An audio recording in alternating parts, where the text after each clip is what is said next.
before Christmas face an anxious wait as the National Cabinet agreed to reopen all states and territories except WA by Christmas.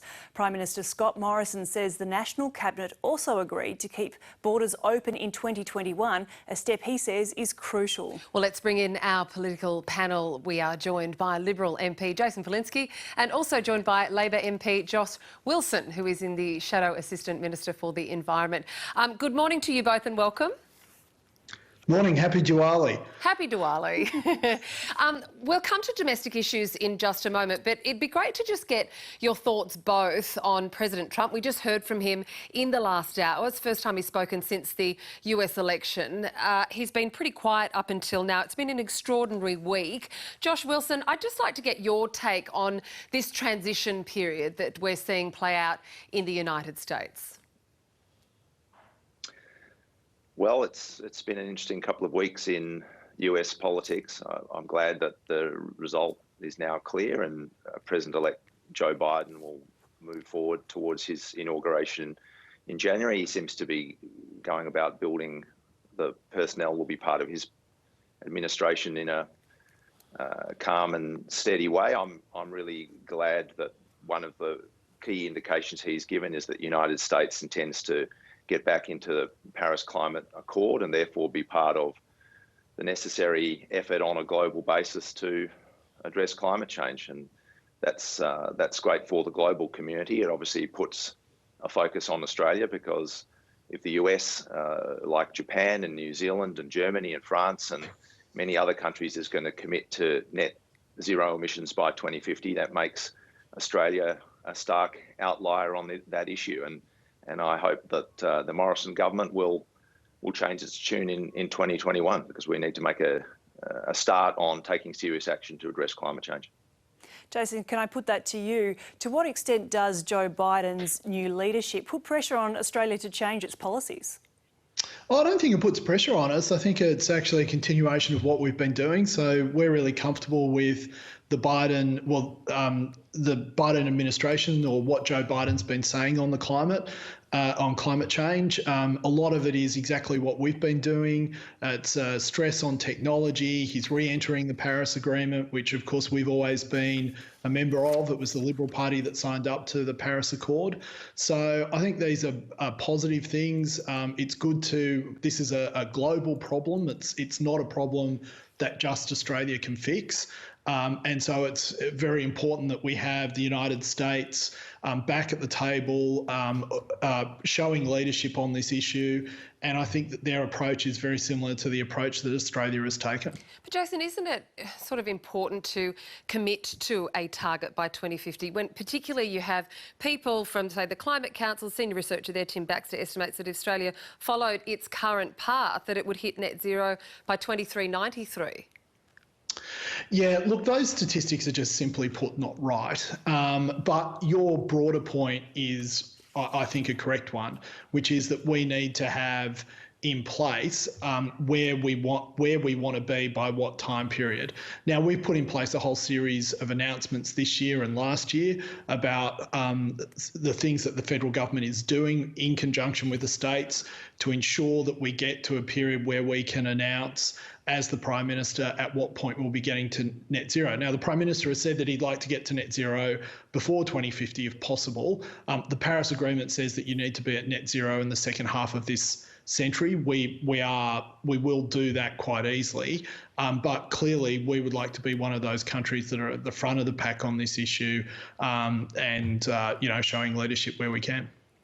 All right, let's move back home now. Josh Wilson, you're in Fremantle. It's a very big day in Western Australia today with the border opening. Can you tell us, do you think the state's ready to have some travellers coming back to open up to the rest of Australia? Yes, we're very ready. We're looking forward to it, and we've laid the foundation for that to occur with the excellent approach to managing the virus here in Western Australia. I think among the best approaches in terms of state and territory jurisdictions in Australia. We've had a really great approach to managing the health issue and therefore living lives in a sort of terms of social and economic activity in a way that's been only lightly affected, other than key industries like tourism and international education. So off the foundation of the excellent work that Mark McGowan and Roger Cook have done, we're now looking forward to easing the borders as we said we would do. Josh, as we know, this hard border has somewhat gone to a softer border, not accepting people from Victoria or New South Wales unless they go into their own self-quarantine. When Melbourne's just clocked up its 15th day of 0 cases, what are the justifications for not allowing this border opening up to those states? Well, the justifications, I guess, are twofold. The first is that Western Australia's response has been at the very top of the tree. We've managed the virus excellently well here in Western Australia, and on that basis, people in WA trust the WA government to continue to make decisions based on expert medical advice. What we do know about this virus is it's incredibly dangerous. When it gets off the leash, it spreads like wildfire, and it does enormous harm. So we should proceed cautiously. That's what we're going to do. The alternative approach has been put by the Morrison government at various times, by the Liberals here in WA, who are calling for the border to come down altogether back in July and August. They joined Clive Palmer in his ridiculous High Court challenge to Western Australia's border approach. Fortunately, that was resisted. People in WA won't forget that in a hurry, I can tell you. But we now move forward from having managed the health impacts excellently well, which means our economic performance, our economic activity has also been sort of relatively unaffected. That's been good for people in WA. Frankly, it's also been good for Australia because WA represents such a large part of Australia's export profile. Jason, as we open up to the west, New South Wales or people from Greater Sydney still can't go north to Queensland. What's your position on these borders remaining closed? And I wonder if you could also, turn your attention to the international borders and give us a little bit of an insight into the next steps for Australia opening up. Yeah. Look, Josh and I vehemently disagree on this and have met in Parliament House over a coffee and disagreed on it. I think that this has been a very sorry tale in Australia's history. What is going on and at the moment is being done purely for politics. We know that actually closing borders down is not the best way to deal with this virus. It is one of the instruments or tools that you need, but the best way to deal with this virus is actually testing, tracking and tracing. We know that. We have seen that with other epidemics. So this is nothing new.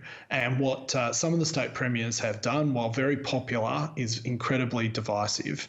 And when Josh says, Western Australians won't forget that the federal government intervened in a High Court case on a constitutional matter, that is, I think, quite disingenuous, but also just points to the fact that this is and has always been about politics and not about health. And that's disappointing. In terms of internationally, what is happening? Well, we, as you know, are underwriting a whole bunch of commercial flights from South Africa, from North America and for England. We want to get families back to Australia. We are underwriting the cost of that. We are working as closely as we can with state governments to increase the amount of people that can come back through the hotel quarantine system. Victoria is still offline. Hopefully they will come back online very soon. New South Wales is carrying the overwhelming burden of that, but we would still like to see them do more. And of course, we'd like to see the other state. I mean, at the moment, we have quotas in Queensland and Western Australia that make it literally uncommercial and impossible for anyone to go to those states, to fly to those states. So they may as well not have those quotas at all. They need to be upped because at the moment, what we're doing is we're dividing Australian families and Australians from one another. And I don't think any government should be in that business whatsoever. Just before we head to Josh to get his response there on some of those issues and Labor's response to the international borders, we heard from the Prime Minister yesterday, Jason, that prioritise getting all Australians home ahead of international students. Does it have to be as binary as that? Is it one or the other? Or could the government or should the government consider perhaps what's called a safe corridor to bring some of these students back, particularly when it could amount to something like $11 billion hit to the economy? Well, look, Joe, can I tell you, I absolutely agree with you on that. I think that we should be doing as much as we possibly can to get overseas students back to Australia, not because of the economic costs of it, but because of the benefits that Australia gains as a nation and that our region gains from being able to help people from other parts of the world gain an education here in Australia. Before the Thai king became king, he was actually educated at Duntroon. He has given several speeches about how warmly he regards Australia because of his time here where he got a degree. And I know that to be the case in lots of parts of China, Japan, South Korea, Indonesia. It's an incredibly important part of our contribution to our region and to our future in terms of our economic development, because we will have those connections in place. But it's once again, it's about what, the richest countries in the world are not the ones that have all the treasure. The richest countries in the world are the ones who can give more to those who have less. And our education system is one of the best in the world, and we should offer as much as we can to other people from other parts of the world. And so that's why I think what you say is very important. And I do know that the government is looking at all sorts of different schemes to try and get that back up and running. Josh Wilson, can we go to you for the final word? If you want to respond there to Jason's comments, I know how important the international student sector is to WA. How should the government be navigating this? Well, I don't think the kinds of things that need to be done are really in question. It's a case of getting on with it. We heard from Jason earlier on climate change. They're sort of making announcements, looking at a package, talking to people, thinking about a process that may eventually get them to a point where they could consider how you might get to net zero by 2050. With international students, it's the same sort of thing. The university sector has been talking to the government with a whole series of proposals around how you could start to get international students into the country in a safe way. We're just not seeing any progress. Of course, the priority, though, does have to be on the 36,000 Australians who still are unable to return, including 8,000 who are medically or financially vulnerable.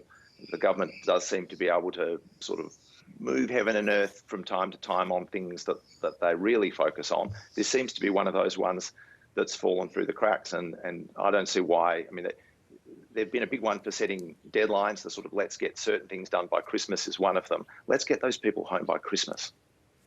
OK, Josh Wilson and Jason Falinski, thank you very much for joining us today on Weekend Breakfast. Thank you, guys. And some very raucous birds in the background. I think that they were having to compete.